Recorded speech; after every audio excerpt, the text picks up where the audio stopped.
Ang lalaking ito ay hindi namamatay at hindi kami nagbibiro. Pumanaw siya hindi lang 1 beses, 2 beses o 3 beses, kundi 6 na beses at siyang muling nabuhay. Baadhi ya watu wana kauli ambayo ya kusema kama bwana yule anaweza kuwa ni mchawi mkubwa sana hapa. At sa ngayon nga ay may isang pagkakataon na ang mga tao ay labis na nag-aalala at isinasaalang-alang siya na siya ay problema. At sinunog siya sa kanyang bahay upang makita kung maaari na siyang pumanaw. Siya ay nasusunog at hindi na nakahinga dahil sa usok. Pumanaw siya noong araw na yon, pero ito, kasama ko siya ngayon. Paano nga ba ito naging posible? Yan ang bibigyan namin ng kasagutan. Nakita ko ito ng sarili kong mga mata at dumating kami para siya ay ilibing. Pero bago magsimula ang seremonya, lumabas na siya ng kabaong.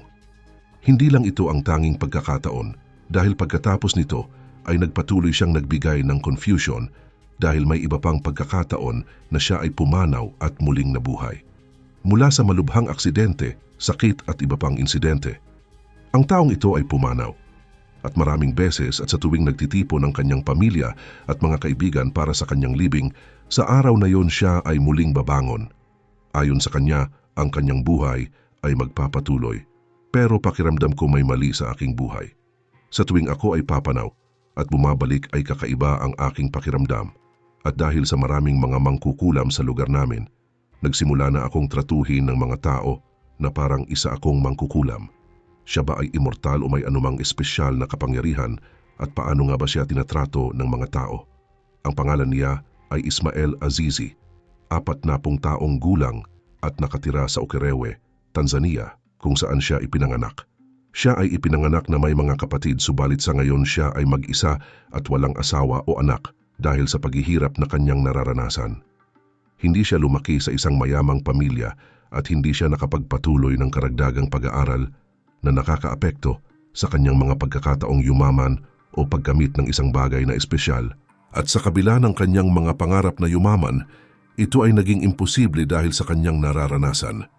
Dahil lumaki siya sa mahirap na environment, kailangan niyang harapin ang buhay at trabaho ng mag-isa dahil walang nagbibigay sa kanya ng kanyang kailangan. Hindi siya umasa sa kanyang mga magulang, kapatid o pamilya dahil sa kanilang limitadong resources at araw-araw siya ay nagtrabaho ng husto upang mabuhay. Gayunpaman habang siya ay tumatanda ang hamon sa buhay ay lalong mas nagiging mahirap. Ang mga problemang naranasan niya sa buhay ay napakarami dahil bawat isa ay nauugnay sa kanyang mga kalagayan at kailangan niyang harapin ang mga ito.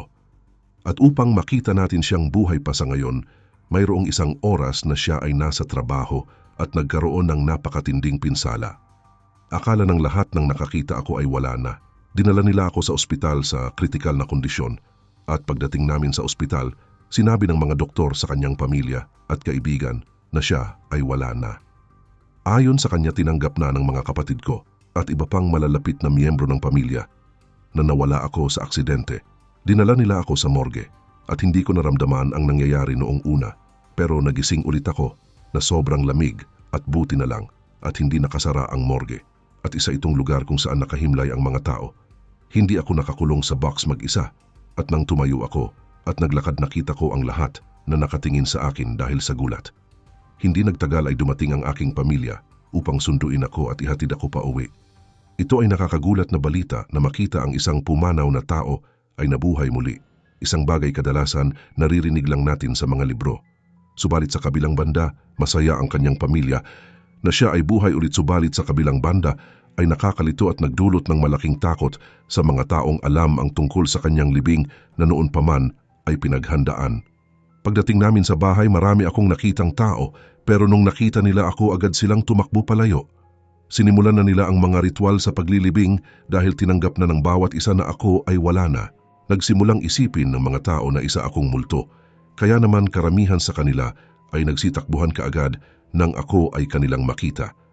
At pagkatapos nito, nagpatuloy ang buhay, ngunit hindi naniniwala ang mga tao na ako ay totoong tao.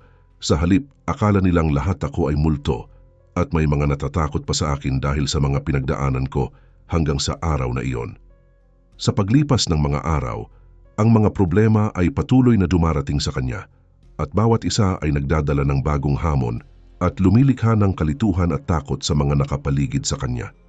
Ngayon, ang mga pangyayaring sumunod sa pangalawang pagkakataon ay mahirap ipaliwanag sa paraang may katuturan ang isip ng tao. Noong panahong iyon, nagdurusa ako sa malaria. At ako ay may matinding sakit para sa mga araw sa bahay at walang nag-aalaga sa akin. At nang lumala ang aking kalagayan, dinala ako ng mga tao sa doktor. Ang sakit ay advanced at ako ay nasa isang masamang estado at sinabi ng mga doktor na ako ay wala na. Ang aking pamilya ay agad na naghanda ng isang kabaong para sa akin, gayunpaman sa sandaling mailagay nila ako sa kabaong, nagising ako at napagtantong ako ay buhay pa at hindi sila makapaniwala dahil pangalawang beses na itong nangyari. Dinala nila ang mga doktor para i-verify na buhay ako at kahit na ang aking mga magulang ay hindi makapaniwala na may maaaring pumanaw at muling mabuhay ng higit sa isang beses. Naghinala na rin ako dahil sa dami ng mangkukulam sa lugar namin, nagsimulang tratuhin ako ng mga tao na para akong isang mangkukulam. Ayon sa isang lalaki na si Almani, dito ako ipinanganak at kilala ko ang lalaking iyon.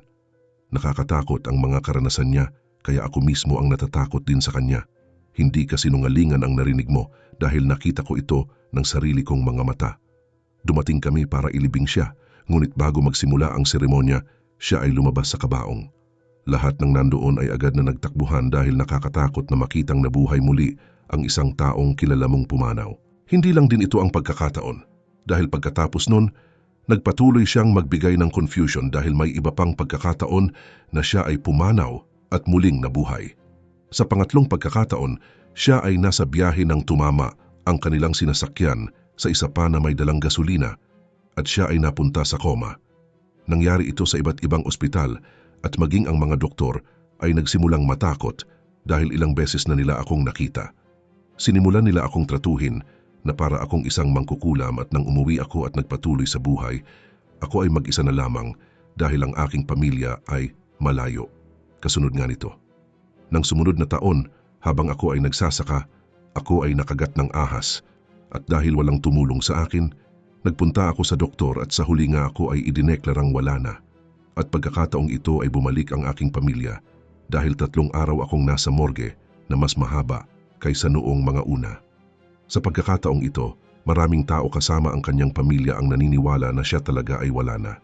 Muli silang nagtipon ay binalak ang libing, subalit sa araw na kukunin na ang kanyang katawan sa hospital, ito ay naging isang pinaka-nakakatakot na araw. Naalala ng dati niyang kaibigan na kabilang siya sa mga pumunta para kunin ang katawan niya noong araw na yon. At ayon sa kanya, madalas kapag naiisip ko yung nangyari nung araw na yon, ako pa rin ay natatakot. Akala namin lahat tapos na dahil umabot na ng 3 araw. Pumunta kami sa morgue para kunin siya at ilibing, pero nakita namin siyang buhay na buhay. Ang ilan sa amin ay nabigla dahil mahirap paniwalaan, ngunit nakita namin ito sa aming sariling mata. Pagkatapos nito, pagkatapos ng ilang buwan, nahulog naman siya sa isang toilet pit at inilabas ng wala na. Subalit pagkatapos ay bumangon siyang muli at ang lahat ay nagtakbuhan sa takot at sa ngayon nga, sa tuwing nakikita nila siya, sila ay nagtatakbuhan dahil hindi kami makapaniwala na siya ay tao pa. Ito na ang ika-5 beses na siya ay pumanaw at muling nabuhay at sa lugar kung saan siya nakatira, nagsimulang tratuhin siya ng mga tao bilang isang mangkukulam habang ang iba naman ay naniniwalang siya ay nasa ilalim ng proteksyon ng Diyos. Gayunpaman ang karamihan sa mga tao ay nagsimulang tumingin sa kanya bilang isang malubhang problema. Dahil sa huling pagkakataon, ang mga lokal ay nagtangkang siya ay burahin. Ayon sa kanya, nagpatuloy ako sa pamumuhay, ngunit naramdaman kong may mali sa aking buhay. Sa tuwing ako ay papanaw at mabubuhay, may nararamdaman akong kakaiba sa aking katawan.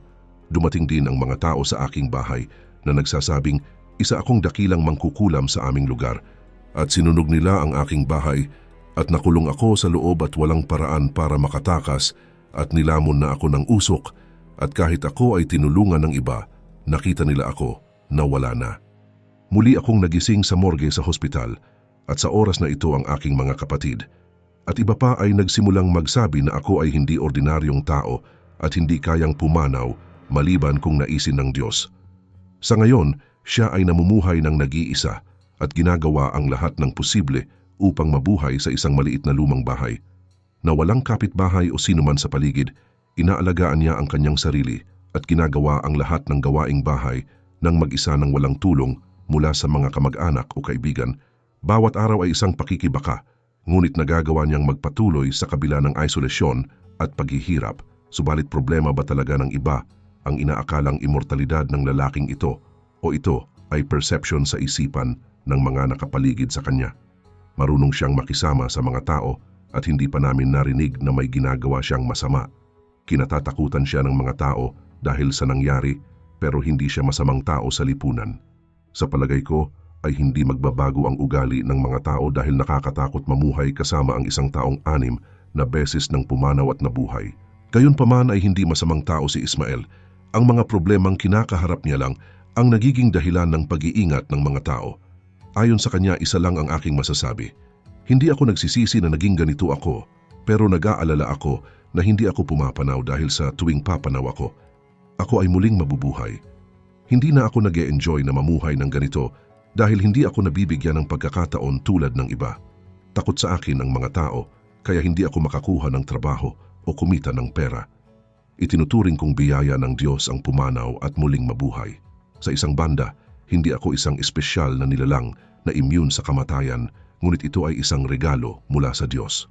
Ang paraan ng pag-uugali ng mga tao sa akin ay isang problema, ngunit mayroon akong ilang payo para sa kanila. Mamuhay ng maayos sa iba, kahit na mayroon kang mga problema.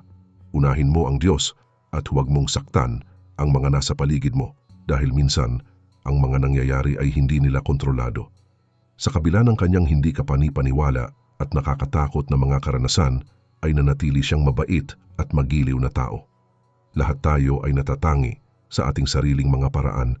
Hindi tayo dapat palaging matakot sa hindi natin naiintindihan, sa halip ay dapat nating kilalanin na ang bawat isa ay may kanya-kanyang pakikibaka at ang pagtrato sa iba ng may paggalang ay maaaring gumawa ng malaking pagbabago. At bago mo ganunin ang isang tao, tanungin mo muna ang iyong sarili.